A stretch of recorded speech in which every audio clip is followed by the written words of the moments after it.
Hello everyone, this is Ninja Guy _12 here, bringing you a match in the Slave Wraith. It's been a long while since I've used the Slave Wraith, so I just decided to take it out. I did recently get this on my alt account, so I decided, why not use the Slave Wraith again and see how I do. And, I do very well, surprisingly. Better than I expected, honestly. And makes me really question why I don't use this more. I mean, it is a fun suit. I think it's just because, like, I'm mostly using the Gundam Marine type now, and the Gundam EZ8 mostly at 350, so I don't really use the Slave Wraith anymore. Which is a bit of a shame, because I do like this suit. But before we continue, if you guys want to make any GB02 request videos this month, you can ask me on my Discord server. Obviously, you get 2 free requests every month. You just have to be a part of my Discord server. So, the Slave Wraith here is a 350 general, level 1. It goes to level 3, I think, at 450. And I'm suspecting we'll get maybe more higher levels of this in the future.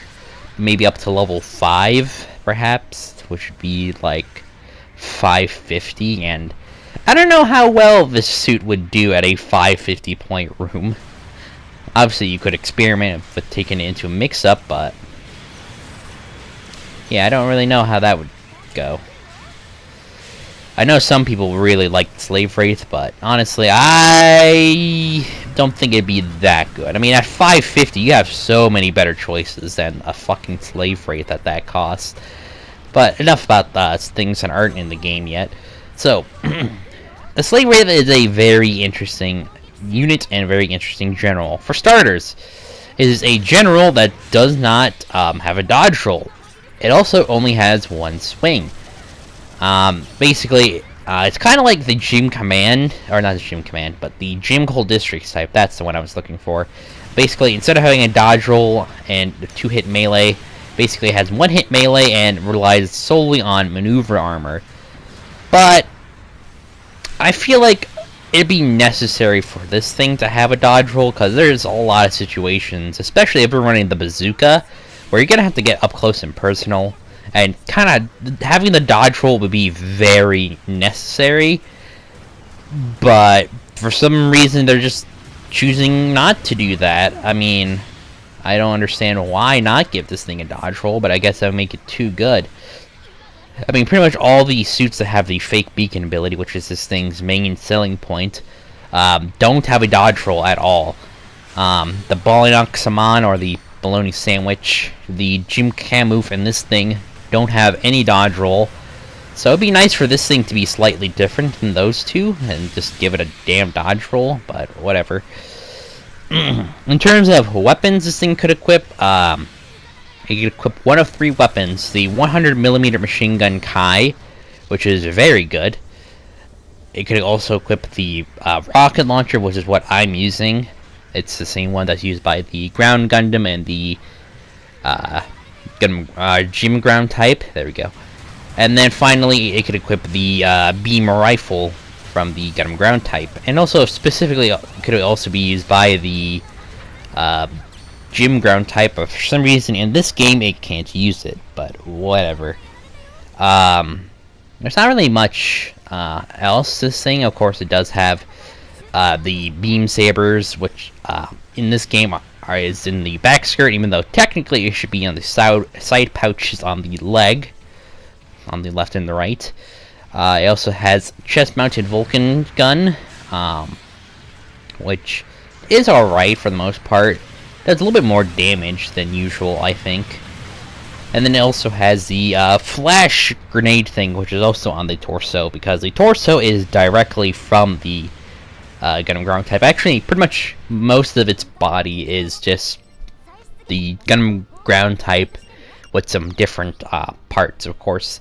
Most notably, different shoulders, different head. and that's basically it. So it's not too different from the original Gundam Ground type. But anyway, I guess also the backpack's different. Forgot to point that out too.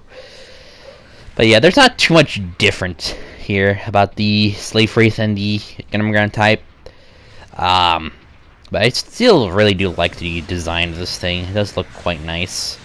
I just wish many of the things from Missing Link, which is the video game that it derives from, I wish those kits were not all P Bandai, because the Slave Wraith did come out as a HUC P Bandai kit.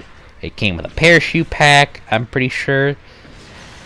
But yeah, I really do like the Slave Wraith a lot. It does look really cool, especially the head. It's like very un-Gundam-like. I mean, it doesn't have a V-fin on it, and like, it doesn't really have like the traditional like chin or anything. It has like a chin bar that's like kind of blocking it, so it's like not a chin.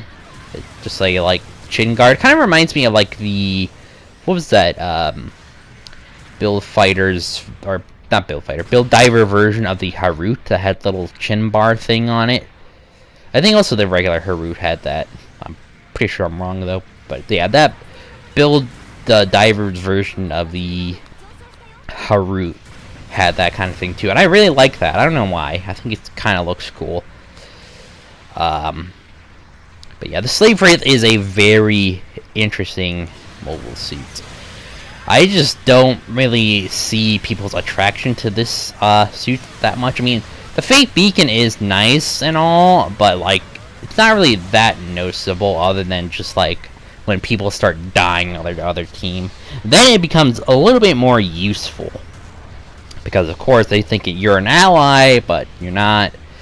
It's kind of weird. And it's even weirder when you try to use the beam rifle, because I haven't been able to prove this or not, but it does like charging the beam rifle actually just make you visible to the other team anyway. You guys could correct me on that, but I'm just really confused. Because on the Dream Camouflage, it's kind of understandable, especially when you use the machine gun, because of course every time you shoot, you become an enemy on their radar again. So Camouflage is fine. But on the Slave Wraith here and on the Bologna Sandwich, you have options to equip the beam rifle, but I don't know if like charging it actually gives away if you're actually an enemy or not. But I will never know that question. I don't really have much else to really mention here. I pretty much kind of talked about what I wanted to talk about with the Slave Wraith. So hopefully you guys are doing well.